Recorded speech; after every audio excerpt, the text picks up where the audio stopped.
લેક્ચરમાં આપણે જોવાના છીએ કે કોઈ એક ધાતુનો ગોળો હોય તો આપણે તેને કઈ રીતે સ્પર્શ કર્યા વગર વિદ્યુત ભારિત કરી શકીએ.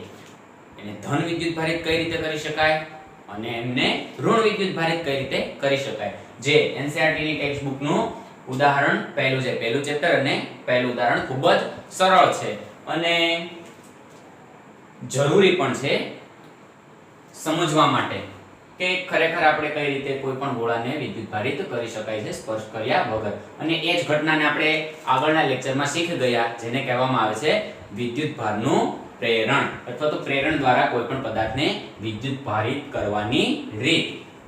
ઓકે, તો અહીંયા મેં આકૃતિ બનાવેલી જ છે. પહેલા કોઈ એક ધાતુનો વાહક ગોળો છે, ધાતુ છે એટલે વાહક, એક ધાતુનો ગોળો, એમને એક સરસ મજાના અવાહક સ્ટેન્ડ પર મૂકેલું છે. ધાતુનો ગોળો અને અવાહક સ્ટેન્ડ. હવે પ્રશ્ન કોઈ એ રીતનો પૂછો તમને કે આ ધાતુના ગોળાને સ્પર્શ કર્યા વગર તમે કઈ રીતે ધન વિદ્યુત ભારિત કરી શકો. તો ધન વિદ્યુત ભારિત કરવા માટે શું કરવું પડે? તો કે તેને સ્પર્શ કરવાનો તો છે નહીં. તો ધન વિદ્યુત ભારિત કરવા માટે ઇલેક્ટ્રોન ઉમેરી શકાય? ના, ઇલેક્ટ્રોન ઋણ વિદ્યુતભારિત છે. તો કે જો આપણે એમાંથી ઇલેક્ટ્રોન બહાર કાઢી શકીએ તો એ ખુદ કેવો બની જશે? તો કે ધન વિદ્યુત ભારિત. ધન વિદ્યુત ભારિત આના પર મૂકી શકાશે નહીં. ધન વિદ્યુત ભાર ક્યારેય મૂકી શકાતો નથી, કારણ કે આપણને ખ્યાલ છે માત્ર ને માત્ર સ્થાનાંતરિત કોણ થઈ શકે છે, ગતિમાં કોણ આવે છે, એક જગ્યાએથી બીજી જગ્યાએ કોણ જઈ શકે છે? તો માત્ર ને માત્ર ઇલેક્ટ્રોન. ધન વિદ્યુત ભારિત એટલે કે ન્યુક્લિયસ ક્યાંય જઈ શકતો નથી. ઓકે, તો ચલો આપણે જોઈએ કે આ ગોળાને આપણે ધન વીજભારિત કરવો છે. તો ધન વિદ્યુત ભારિત કરવો હોય તો આપણે કોઈ એક ઋણ વિદ્યુત ભારિત પદાર્થ શોધવો પડે. તો ઋણ વિદ્યુત ભારિત પદાર્થ છે, ધારો કે આ એક પ્લાસ્ટિકનો સળિયો. કયો સળિયો? પ્લાસ્ટિકનો સળિયો. આ પ્લાસ્ટિકના સળિયાને કોની સાથે ઘસવું પડશે? તો કે પ્લાસ્ટિક છે, આપણે કાઉલ ફર્મી-પ્લાસ મુજબ પ્લાસ્ટિક સલ્ફર પહેલા એટલે કે છેલ્લે જ આવે છે. તો એને કોઈની પણ સાથે ઘસવાના છે, એ હંમેશા ઋણ વિદ્યુત ભારિત બનશે. ધારો કે આપણે એને ઊન અથવા તો ફળ સાથે ઘસી લીધો. જેવો ઊન કે ફળ સાથે ઘસી લીધો તો આ સળિયા પાસે કયો વિદ્યુત ભાર આવી ગયેલો હશે? તો કે ઋણ વિદ્યુત ભાર. આ કઈ રીતે ઋણ વિદ્યુત ભાર આવે એમના માટે તમે અગાઉના લેક્ચર જોઈ શકો છો.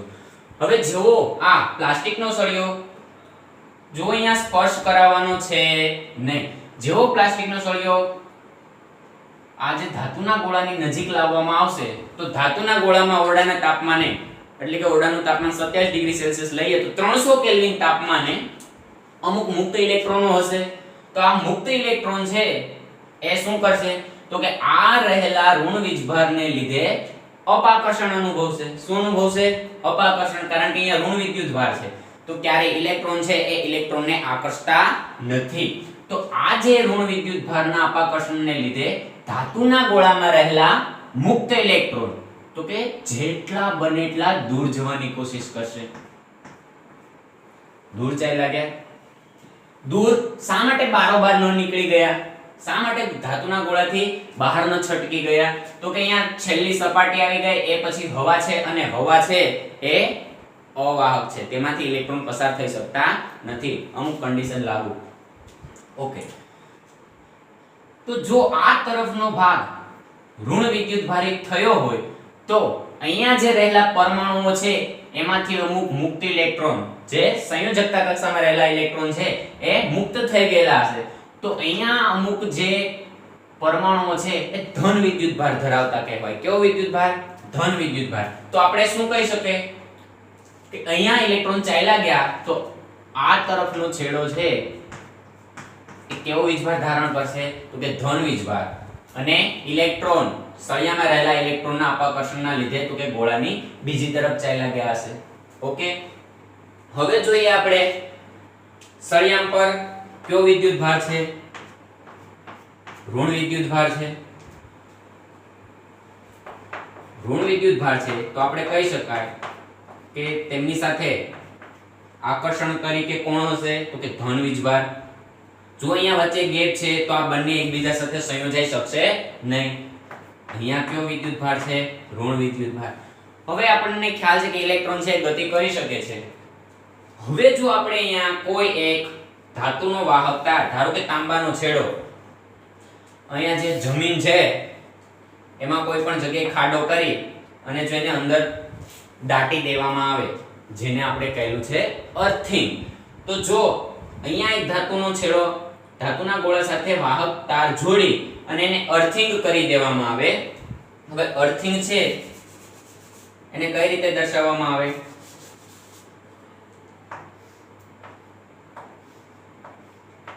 અર્થિંગ ને આ રીતે દર્શાવવામાં આવે કે અર્થિંગ કરી દીધેલો છે. આ રીતે પણ તમે દર્શાવી શકો થોડું એટ્રેક્ટિવ બનાવવા માટે.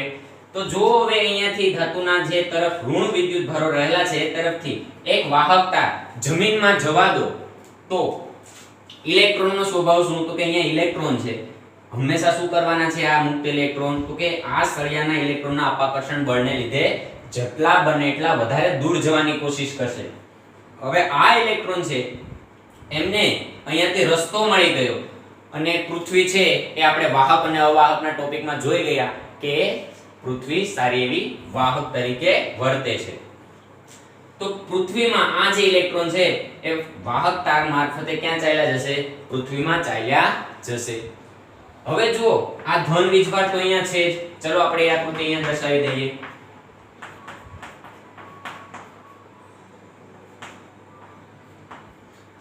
ધન વિદ્યુતભાર તો હંમેશા શું કરવાનો છે? તો કે અહીંયા સળિયામાં રહેલા જે ઋણ વિદ્યુતભારો છે એના લીધે આકર્ષાઈ રહેવાનો છે. ઇલેક્ટ્રોન તો ક્યાં ચાલ્યા ગયા? જમીન પર. હવે આપણે જમીન પર જે ચાલ્યા ગયા ત્યાંથી આ તારને કટ કરી દઈએ, તારને ખસેડી લઈએ. તો શું થશે? તો કે હવે ઇલેક્ટ્રોન રહેલા છે નહીં. ઇલેક્ટ્રોન અહીંયા રહેલા નથી. શા માટે? તો કે દરેક જેટલા ઇલેક્ટ્રોન હતા એ બધા જમીનમાં ચાલ્યા ગયા છે. હવે જો માત્ર ને માત્ર અહીંયા એક સાઈડ ધન વીજભાર ધરાવે છે, બીજા ઇલેક્ટ્રોન મુક્ત ઇલેક્ટ્રોન ધરાવતો નથી આ ધાતુનો ગોળો. હવે આ સળિયાને પણ તમે દૂર કરી દો તો શું થશે? તો આ જે ધન વીજભારિત છે એ તો કે ધાતુના ગોળાની ફરતો વિખેરાઈ જશે, સપાટી પર વિખેરણ પામશે, વિતરિત થઈ જશે. કારણ કે આપણે એ પણ જોઈ ગયા વાહક અને અવાહકમાં કે વાહક પદાર્થ પર જ્યારે વિદ્યુતભાર મૂકવામાં આવે તો એમના પર પ્રસરી જાય છે, જ્યારે અવાહક પર જ્યાં હોય ત્યાં જ રહે છે.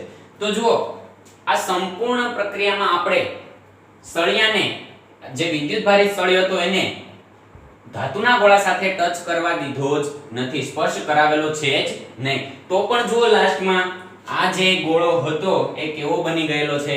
ધન વિદ્યુતભારિત બની ગયેલો છે. તો આ થયું કહેવાય કે સ્પર્શ કર્યા વગર ધાતુના ગોળાનું વિદ્યુતભારિત થવું, જેને કહેવામાં આવે છે વિદ્યુતભારનું પ્રેરણ અથવા તો પ્રેરણ દ્વારા ગોળાને વિદ્યુતભારિત કરવાની રીત. ઓકે, તો હવે જો તમને પ્રશ્ન પૂછાયો હોય કે સ્પર્શ કર્યા વગર કોઈ ધાતુના ગોળાને અથવા તો કોઈ ધાતુના ટુકડાને તમે કઈ રીતે ધન વિદ્યુતભારિત કરી શકો, તો તમે આ રીત લખી શકો. હવે એવી રીતે પણ પૂછાઈ શકે કે કોઈ ધાતુના ગોળાને તમે ઋણ વિદ્યુતભારિત કઈ રીતે કરી શકો. તો જો આપણે ધન વિદ્યુતભારિત કર્યો, હવે એ જ રીતે ઋણ વિદ્યુતભારિત કરીએ. આપણને હવે ખ્યાલ છે આ જ પ્રોસેસ મુજબ, પરંતુ અહીંયા સળિયો છે એ ધનને આકર્ષતો હતો કારણ કે અહીંયા ઋણ વિદ્યુતભાર હતો. હવે આપણે આનાથી થોડું ઉલટું રિવર્સ પ્રોસેસ કરીશું. ફરીવાર એક ધાતુનો ગોળો એમને અવાહક સ્ટેન્ડ પર મૂકેલો છે, એક કાચનો સળિયો લીધો, કાચના સળિયાને ઊન સાથે ઘસી લીધો, રેશમ સાથે ઘસી લીધો. તો કાઉલ રમેફર્મી-પ્લાસ મુજબ કોણ ધન વિદ્યુતભાર ધારણ કરશે? તો કે કાચ શરૂઆતમાં પહેલા આવે છે, કાચ ધન વિદ્યુતભાર ધારણ કરશે.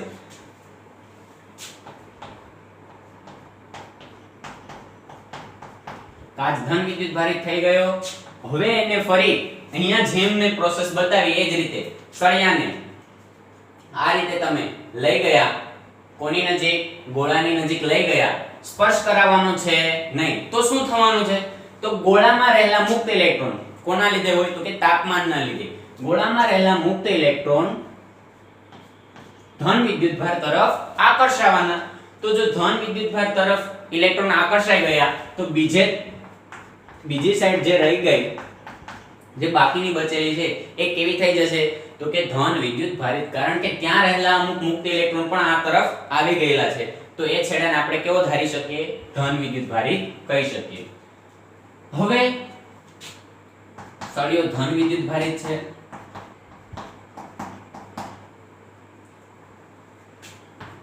એમના લીધે ગોળામાં રહેલા ઇલેક્ટ્રોન તેમના તરફ ખેંચાઈ જશે.